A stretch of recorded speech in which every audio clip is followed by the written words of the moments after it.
Hey, what's going on, everyone? Just going to wait a minute or two, see who shows up today. And today, we'll be talking about like a pretty important, pretty popular topic, and that's like supplement usage. And Bob, good to see you. Hope you're doing well. That's supplement usage, and to see if like supplements are even necessary in the pursuit of your health, wellness, and aesthetic goals. So, Bob, hope you're doing well, man. Let me know what's new in your corner. Thank you. Thanks for always jumping in on these lives. It's always good to see you. So yeah, guys, I get asked a lot of questions about supplements. Matt, good to see you. Hope everything's well in the UK. I get asked like a lot of questions about supplements. Which supplements should I take? This and that, and we're going to dive into that topic today. And at the end, I'll tell you which companies I purchase from to even make it easy for you. I've obviously done the due diligence in terms of researching them and all of that stuff. Randy, good to see you. Hope you're doing well. And just to make it easy for you, but I'll explain the background of what led me to that decision to purchase from those companies and even which supplements I use, which honestly, I don't really use that many supplements. I mainly just rely on like well-sourced whole food, which I feel, which I kind of preach to all my clients. I have my clients using some, like a sprinkle of supplements here and there, but it's not like super heavy. It's just very minute and very select for the most part. For the most part, I just have them work on like lifestyle and learning how to source healthy food, which has become like fairly difficult, I would say, in the US at least. So I have my list here again. That way I just don't forget on what we need to talk about, and we'll go from there. So first and foremost, I mean, there is a lot of background work that a person needs to do before even trying supplements, in my opinion. Okay, so we touched on this on so much detail in other videos. Obviously, I'm not going to go into the max amount of detail in this video, but remember, just like first of all, ask yourself before buying very expensive supplements that may or may not help you, or may or may not even be harmful to you as well. Ask yourself, like how are the basics in my life and my weekly schedule going, and how much mastery have I done there? And what I mean by that is you should establish like at least like an expert level of application in these areas, if not like mastery in these areas, before pursuing like supplements to really kind of take your performance to the next level. Because if not, you're just making up deficits basically. Okay. You're operating at a negative level and you're just going to a zero, but let's get you to a zero or like even a positive at first, and then kind of like add supplements on top of that. So what I mean by that is like, how are you doing with your sleep? I'm just going to touch on, are you sleeping between the hours of 10 p.m. and 6 a.m.? How are you doing with your workout schedule? I mean, do you have the proper, macro, meso, and micro cycles programmed into your routine? That way that they don't cause exhaustion and stuff of that sort. Like, how are you doing with just not eating out so often? Like little basic things like this. Obviously, I can go on and on and on about these little basics, but these little basics are where health and wellness and an aesthetic physique, good skin is attained. It's really not attained for the most part through supplements, and a lot of supplements are super bogus and they really don't do anything. They're fairly expensive, and a lot of them are actually harmful to your health if you don't use them correctly. So remember, master those things first, okay? But let's cover some basics first and foremost. So in particular, in terms of what kind of supplements, there are a large variety of supplements. So I'm focusing mainly on the conversation of isolated like vitamins and minerals in our conversation today. So, like vitamin C, vitamin B12, iron, whatever, all of those guys, okay? I'm pretty sure everyone has at least used a multivitamin at one point in their life or something of that sort. And I really genuinely believe, and I've seen this happen with hundreds of clients over the years, including myself, is when you transition them on like a whole food, like well-sourced whole food diet, they just really don't need any of these supplements. I genuinely believe that. I really believe they are like a huge... Randy, good to see you. Good to see you, Joel. Good to see you as well. I really believe they are a huge waste of money, and they literally don't do anything. And I'm pretty sure everyone knows at least a bunch of people in their family or a close group of friends that use a bunch of vitamins and minerals. And you can take a look at them, and most likely they don't look like healthy or well, or it doesn't look like they're really doing anything to them. And I'm pretty sure you guys have purchased a bunch of them, and on the back of your head, I'm pretty sure you honestly ask yourself, oh, is this really doing anything for me? Is this adding any benefit to my health, or this and that? And I'm pretty sure you guys ask yourself that question, because it's really hard to even tell, like if it's doing anything for you at all. So I would argue literally 99% of the time, it's like not doing anything for you, like whatsoever, except draining your wallet a little bit, of course, okay, which is obviously objectively measured by your funds getting smaller and smaller as you buy more and more of these supplements. So let's use common sense. Hunter-gatherers before the human race has been around in one form or another, for like 2.5 million years. The Homo sapien, which is basically us, has the version of the human being, has been around for like 200,000 years. How did they survive without vitamins and minerals? And more importantly, how do they survive with far more vitality, health, and fitness than current day humans with all this technology and all these supplements and this and that? So ask yourself basic questions like that. Hunter-gatherers before pre-farming, were able to hunt huge game like mammoths. They didn't have rifles or weapons, and they had enough fitness and endurance and vitality to go after that and kill these huge and very dangerous animals. And they're super healthy. And if you take out child mortality, a lot of times people get this part confused. They're like, oh, Eugene, well, they died at a very young age. But actually, that's not true, and it's been disproven so long ago, and you can find these facts with a very, very simple Google search. And if you just take out child mortality, they actually live to a fairly old age of like 50, 60, 70 years old in very good health, like mental and physical health. Where today, you have like 20-year-olds falling apart, basically 88%, as I mentioned with studies before in live chats, 88% of Americans are metabolically unhealthy. And the study I'm referencing, their markers for which they even measured health was just so low. And yet 88% of Americans couldn't even match those low, very low standards of metabolic health. So only basically 12% of Americans, or 44 million Americans roughly, are even metabolically healthy. And I'm not saying they're optimizing their health. I'm just saying they're metabolically healthy based off the very low standards of this particular study. You don't even need studies to know this fact. It's the weekend.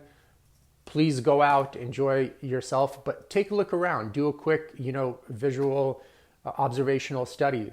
Look around, and I guarantee you like 9 out of 10 people you run into are full of obesity and disease, full of mental and physical pain, are hooked up to who knows how many pharmaceuticals and taking who knows how many supplements, and still getting sicker and sicker and more overweight. So just use common sense there and try to connect the dots and go like, well, is that system really what's promoting and producing health? I highly doubt it. Okay. So in my opinion, like let's go back to the hunter-gatherers. What were they eating? They're eating, this is pre-farming. Take that into consideration. Okay. So way further back than 10,000 years ago, farming, the cultivation of, or the domestication of animals and crops started about 10,000 years ago or so. What did they have available? They just had literally like wild game, wild fish, seasonal wild crops like berries of some sort, and mostly like water. And that's it. So that's literally it. And just based off that kind of quote unquote limited, it's not really limited, but limited food supply, they're able to optimize their health so much, okay? So just remember, have that in the back of your head, okay, when using common sense. And I know people kind of get a little bit brainwashed by science, and I guarantee you, like for any positive study you find on any vitamin, even something as well researched as vitamin C, I can find an equal amount of studies that show that it's actually a hindrance to your health and a deterrent to actually optimizing health. Actually, it degrades your health, okay? And do your own research. Go to places like PubMed.gov.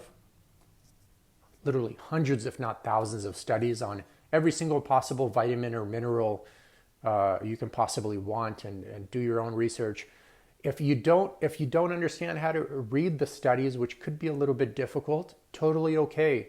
Go to places like Upwork.com, hire a PhD from like a very knowledgeable PhD from India, China, Ukraine, and have them help you read those studies and give you a non-biased interpretation of the data.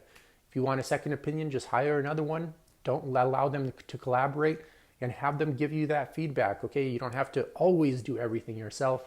There are people that can do it better than you, but just know you can hire a lot of these like very, very competent and eager people on places like Upwork.com if you need help on that. I was expecting this, what your thoughts would be. Need to optimize my budget on. Yeah, and we'll be, Randy, we'll be talking about food sourcing in terms of budgeting. I made a video on about grocery store budgeting last weekend.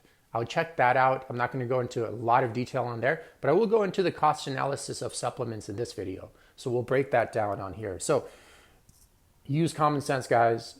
Hunter-gatherers, they eat wild game, wild fish, wild crops. They're in super good shape all the time. Definitely zero of them were overweight or obese. And they had great endurance. Their body was durable to hunt like mammoths with spears. And remember the Neanderthal, for example, which is one version of the human being that went extinct after about 200,000 years or so.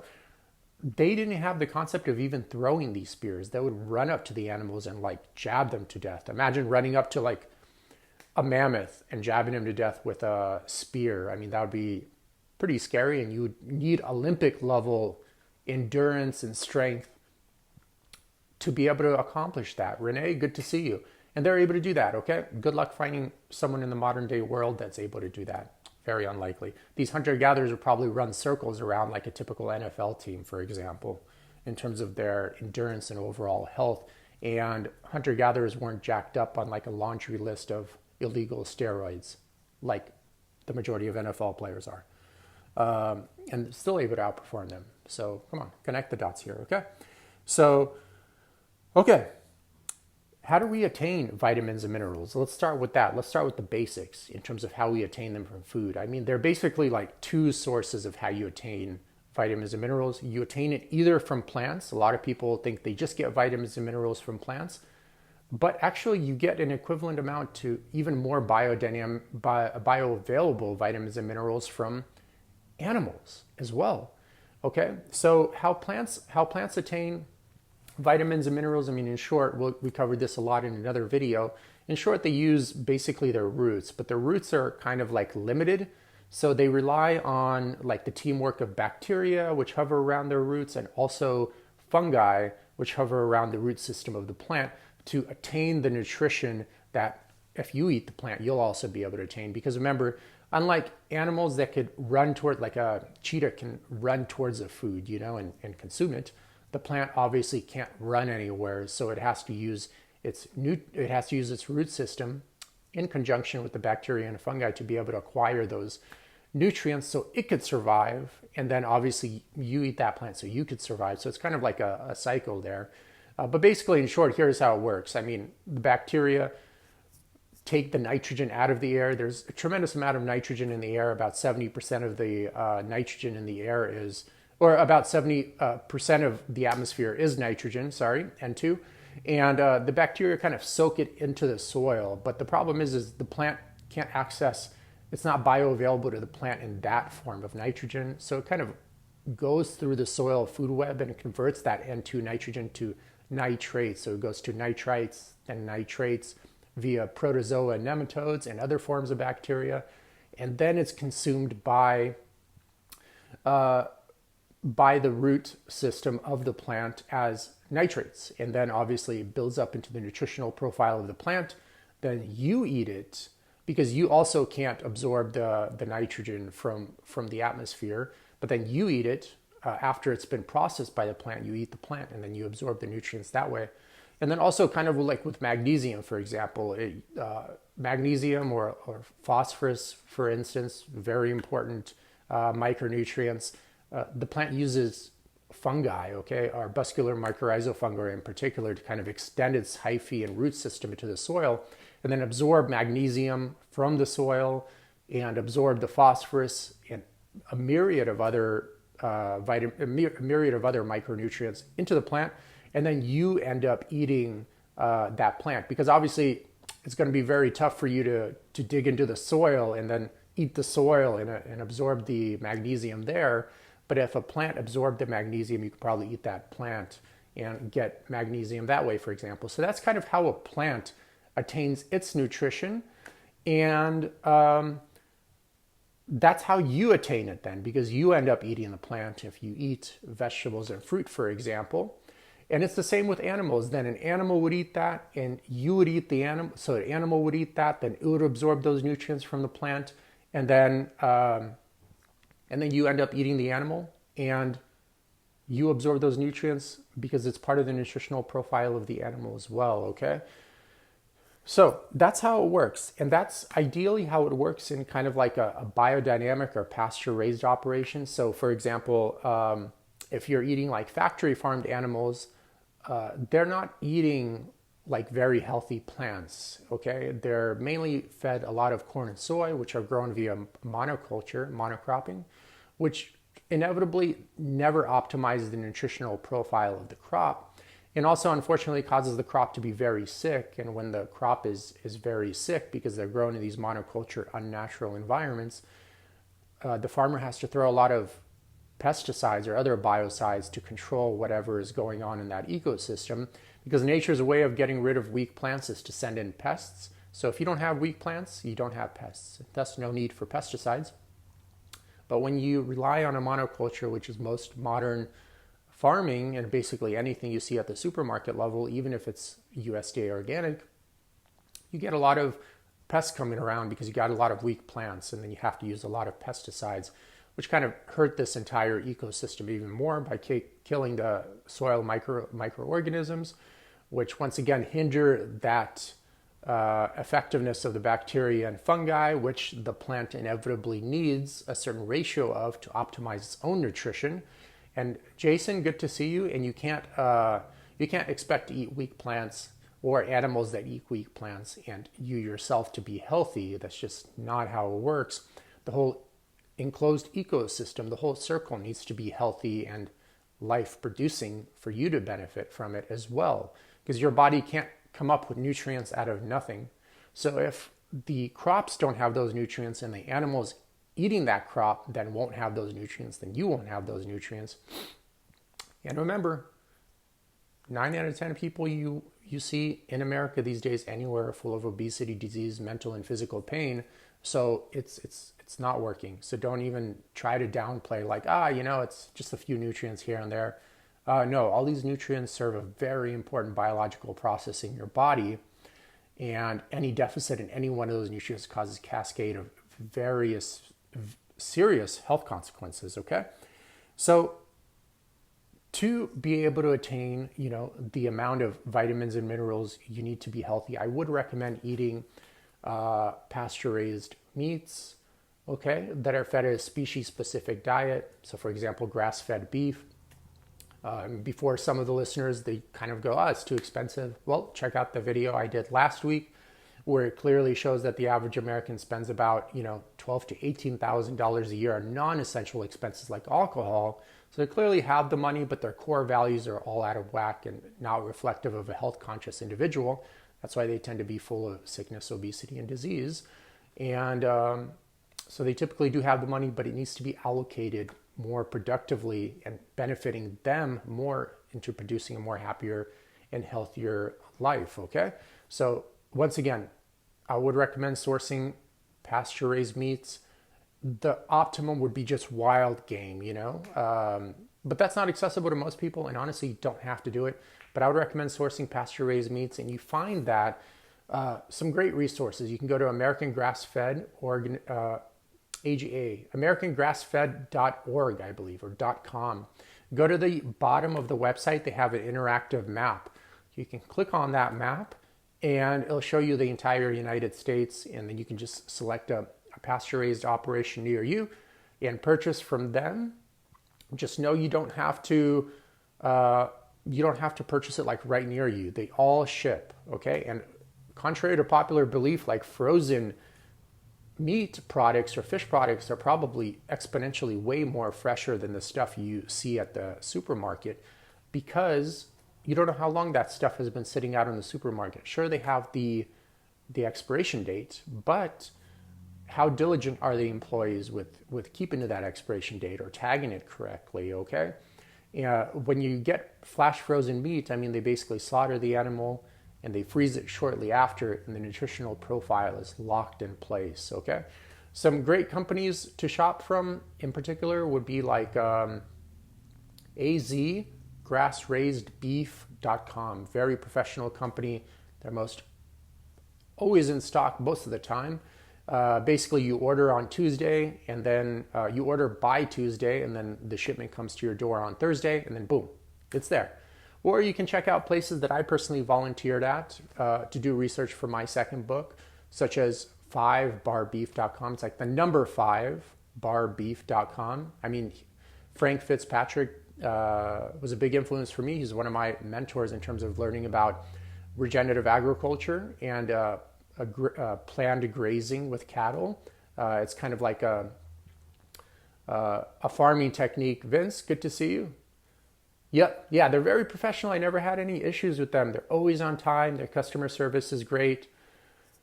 Yeah, I like them, man. Their packaging is really nice too. Once again, 100% pasture-raised operation, no confinement, no grains, no steroids, no beta agonists, no genetically modified organisms, no synthetic biocides of any sorts, pesticides, herbicides, fungicides. The list is endless, guys, what kind of junk they put in people's food these days. And it's super crazy. And the results speak for themselves. I say this often, but it needs to be said often because I can see it's getting worse and worse because people aren't listening. 9 out of 10 people are full of obesity and disease, okay? Full of mental and physical pain. Something needs to change because it's not leading anyone to be happy in this life, okay? So check those out. They're very good. But yeah, Frank Fitzpatrick, 5barbeef.com, smaller operation for sure.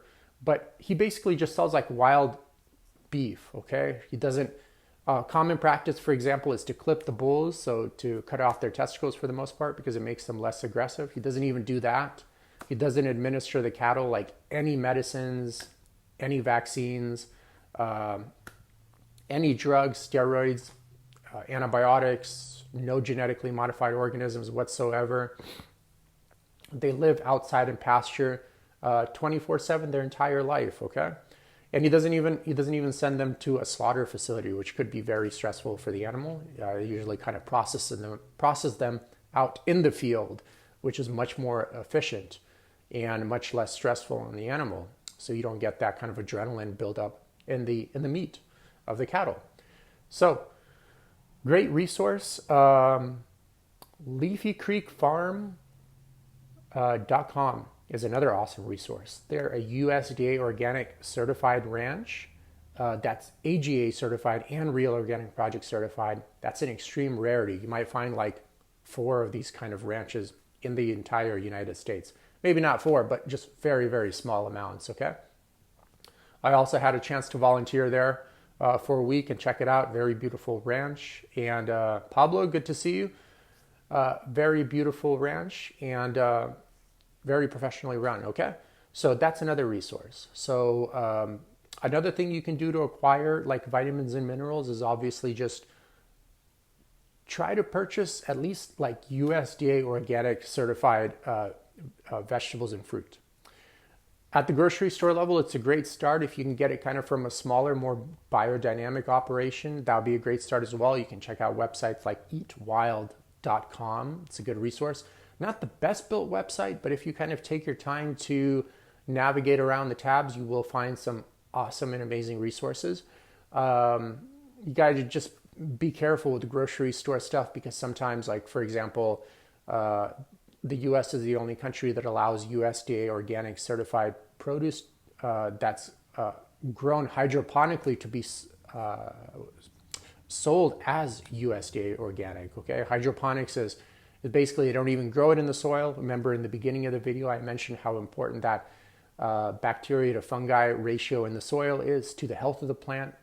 In a hydroponics environment, they basically grow it in like a matrix looking kind of lab where you have like an IV drip to the plant, and they kind of pump nutrients, supplemental nutrients there, which is a bit questionable to me, because if you kind of just take a very basic common sense look at how the universe is formed through 12 billion years of very complicated evolution that, required so many hundreds and billions and trillions of different steps and sequences to be able to form the galaxy, to be able to form the solar system, to be able to form the sun, to be able to form Earth, to have this whole entire interacting relationship, to be able to give rise to the current soil composition we have and 5 mass extinctions that have happened on Earth.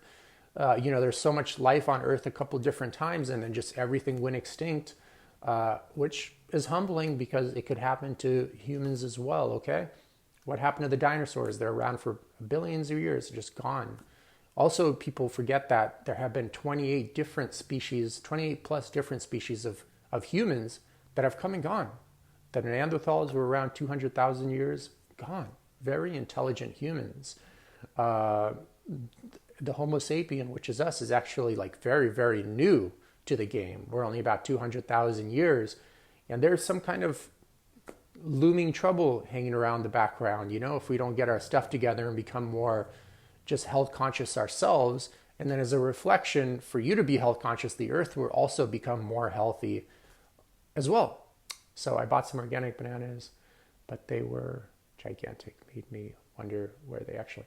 Yeah, unfortunately, just at the supermarket level, it's really tough, even USDA organic certified stuff, to find non-monocrop, kind of like factory farmed or industrially grown produce at the supermarket level. It's really tough.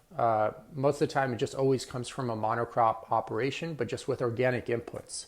So they're able to make the operation work by just using organically approved pesticides and stuff of that sort, instead of the synthetic versions, which is an upgrade, which is a step in the right direction. But if you want the best vegetables, the best fruit, for example, obviously the optimum would be kind of growing it yourself and then eating it the day when you pick it. But there are many really good ranches out there.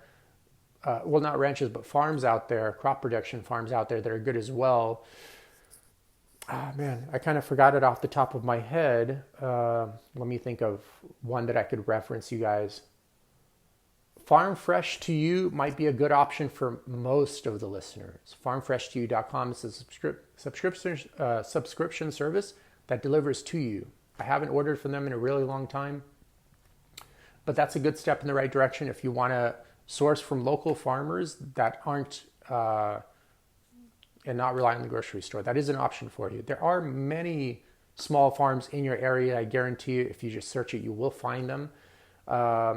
Eatwild.com might be a good resource as well. So that might be a great resource.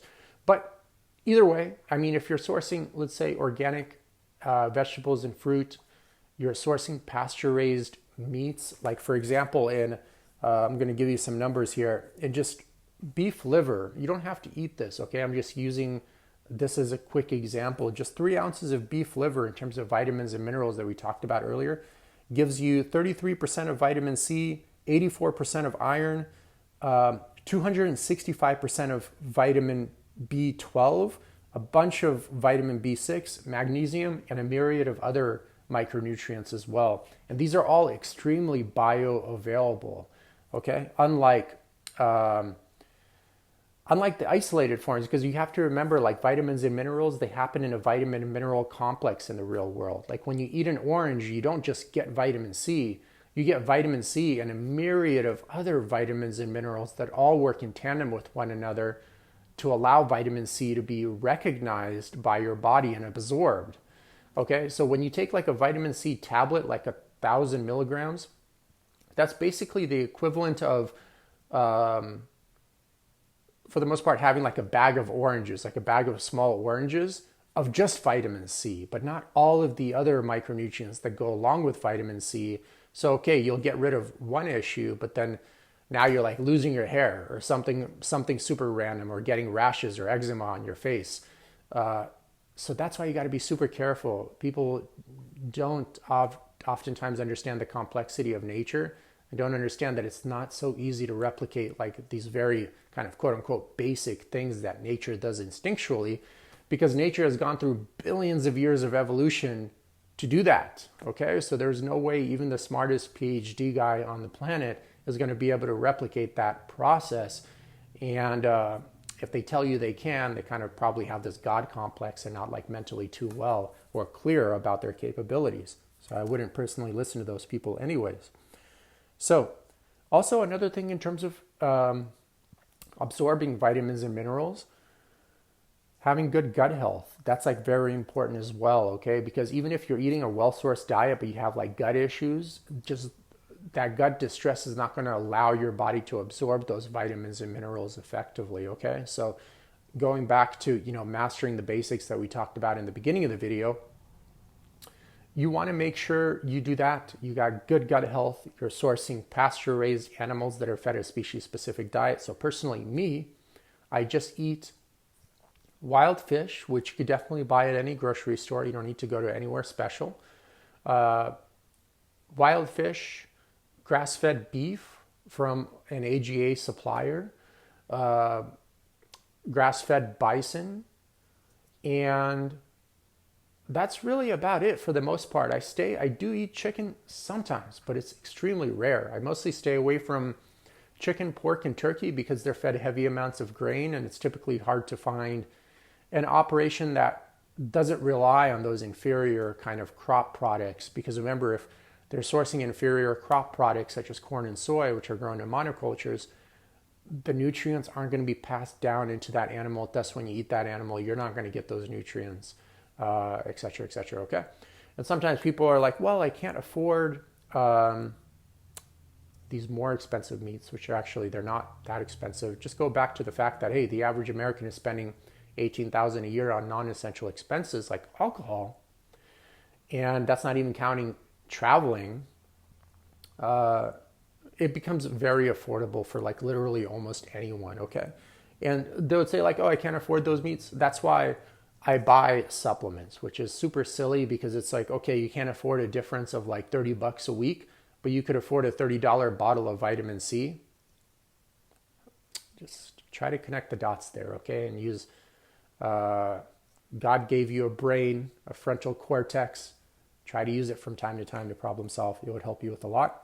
It doesn't make any sense either. A lot of times just people get bought out by these like, oh, it's scientific, it's this and that, and it must be good. And it's not. Just to give you an example, like I say many times, and I'll say it many more times, 9 out of 10 Americans are full of obesity and disease, and they're hooked up on all these vitamins and minerals. And what is it doing for them? Nothing. Probably making them even worse. So, okay, gut health, processing. So in terms of supplements, what do you got to look for? You got to know, where are they sourcing their raw ingredients from, and what kind of GMP, ideally are those raw ingredients like GMPs, those raw ingredient sources GMP certified, Then what kind of processing methods are used, and are those processing facilities GMP, good manufacturing practices certified? You typically will see this logo on the bottle. It has like a circle and it says GMP on it. That means it's probably produced, that means it's most definitely produced at least a GMP certified facility. And then you would have to, if you want to dig a little bit deeper into the company, you would have to ask them, are their suppliers, raw ingredient suppliers, GMP certified, et cetera, et cetera. Some other good logos to aim for are like the USDA organic logo on supplements. You'll see that. Non-GMO, verified project, that's always good to see as well. Banned substance control group is really good. You don't see that very often, but it's a really good certification body. It's kind of like a gold and black logo. You can check this out on Google. And that company was created by the guy that caught Lance Armstrong cheating with steroids and various other athletes, and basically wrote kind of the book to the Olympic Committee of how to catch people that abuse steroids and use them in athletic events. Third-party certifications are really good as well to look for, like a combination of all those. Like personally, what I would like to see is USDA organic certified plus GMP certified. Those are on the same bottle. Those would be like good to look for, okay? You got to be careful with supplements too. Sometimes, like for example, they're very tricky with their labeling and with their greenwashing. Like for example, a lot of people don't know, but most vitamin C supplements are actually made with genetically modified corn. They do have a picture of an orange on there, but trust me, it's not made from orange. It's made from genetically modified corn.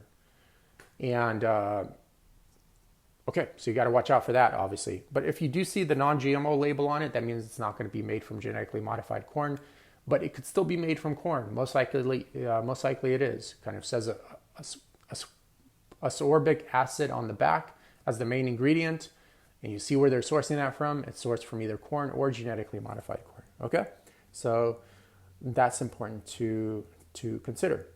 And then, okay, so I hope I kind of gave a brief overview of if supplements are even necessary. I hope that supplements in terms of vitamins and minerals are even necessary. And as you can see, they're really not. And there's just a lot more. What supplements do you take in any way? Okay, so yeah, Randy, I was going to get to that next. So some good brands out there for you guys, so you don't have to do like a whole bunch of research. Designs for Health is a great company, and yes, their supplements are going to be like 10 to 20 bucks more expensive for the equivalent of like a cheaper brand for sure. But remember, you pay what you get for, and it's true for supplements as well. And with supplements, you got to be super careful, because if they're sourcing from poor quality suppliers that are growing with, for example, a lot of synthetic biocides or have a lot of heavy metals in them and don't have good processing through GMP certified techniques, that's going to be making it in concentrated form in your supplement. Okay, and then you're going to be ingesting that. And remember, we talked a lot about toxic load and toxic buildup in your body, and the more toxicity you have, obviously the more propensity you have for developing all sorts of cancers. And now, 50% of Americans develop cancer within their lifetime, and half of those die from it. And the number just seems to be increasing. And it's very evident that the bulk majority of cancers are due to poor lifestyle and nutritional choices, which kind of go hand in hand with what we're talking about here. Aesthetically, too, it's not going to help you, okay? Because the higher your toxic load, the more body fat your body will create to store those toxins away from its periphery and visceral tissue. Okay, so by decreasing your overall toxic load, I feel it's impossible these days, but you can get it pretty low via good dietary choices, which is one good step in the right direction. You will help decrease your body fat percentage and just improve your overall composition and just your overall health, and decrease your chances of developing various cancers and other diseases. So Designs for Health is great. I like Great Lakes as well. Awesome brand overall. And Dr. Myers is an amazing brand as well, which I have a lot of my clients using. I get literally zero affiliate dollars from these recommendations. Zero. I'm just recommending them. It's like what I like to use, and I've seen it help a lot of my clients. And I'm very limited in terms of even what stuff I have them use out of these items. Because once again, I kind of focus on really enhancing their health through proper sourcing of well-sourced whole food, for example, pasture-raised meats, wild fish, well-grown and organic fruits and vegetables, well-sourced water. Obviously, water is the most important nutrient, period, et cetera, et cetera. So in terms of supplements I use, honestly, I really don't use that much. I just use like a collagen protein, usually from Dr. Myers or Great Lakes, depending on which one I can get shipping faster. And that's it. So I don't use any steroids. I don't use any hormones, and I'm able to maintain very fit and muscular physique. Almost 37 as well, okay? And I work out like 4 days a week for 45 to 60 minute sessions. So it's literally nothing crazy. And in fact, the more mastery you put into sourcing high quality food, the less you have to work out, okay? And thus the less wear and tear you put on your body, okay? Because the more you're working out, the more chances of micromovements. More micromovements under load lead to deterioration of joints. I mean, you can kind of connect the dots here, okay? So if you do a lot of stuff on the back end, you really don't have to work out that much to maintain a great looking physique and have good health. You really don't. But a lot of times, unfortunately, that back end stuff requires changing your entire belief system of how you approach life. And a lot of people aren't willing to do that or are not intellectually capable enough to do that. And thus, that's why they, year after year, you hear the same story. Oh, I lost a few pounds, or oh, this and that. But basically, in between the lines, they're just saying I stayed exactly the same and I did absolutely nothing with this year. Hear it all the time, and it's really sad because at the end of the day, I know they don't want to be that way, but they're just totally stuck in their ways and don't want to change their belief system, and that's on them. So I hope this was clear. Randy, thank you for your questions. Bob, good to see you. If there are any other questions, I'll be happy to answer them. If not, I want you guys to have like a great weekend. I saw last weekend The Last Duel with Matt Damon, and they had Ben Affleck was in it as well, and they had that famous actor, I forget, from the Star Wars movie. Anyways, I really thought it would not be that great, but it actually turned out to be pretty good. It's not like Braveheart level quality, of course. That movie was like beyond epic. But it is a really good movie, and it's cool and worth to see. And I'm actually going to try to stream on HBO Dune. Ben, good to see you. Good to see you. Good chatting with you. I'm going to stream Dune, which is a really good series I used to watch a long time ago. Never got into the books, although I bought them. I did play the game a while back, and I was a fan of that. So looking forward to seeing that today, and then just kind of relaxing on the weekend. Maybe try to tan for a few hours tomorrow, which is one thing I try to do every week. Go out in the sun for a few hours, because just getting that vitamin D3 exposure is such a huge boost to the immune system and can solve so many health problems in and of itself. That alone. Okay. All right, guys. Have a good weekend. Great chatting with everyone. Good to see everyone. Thank you for showing up. And take care.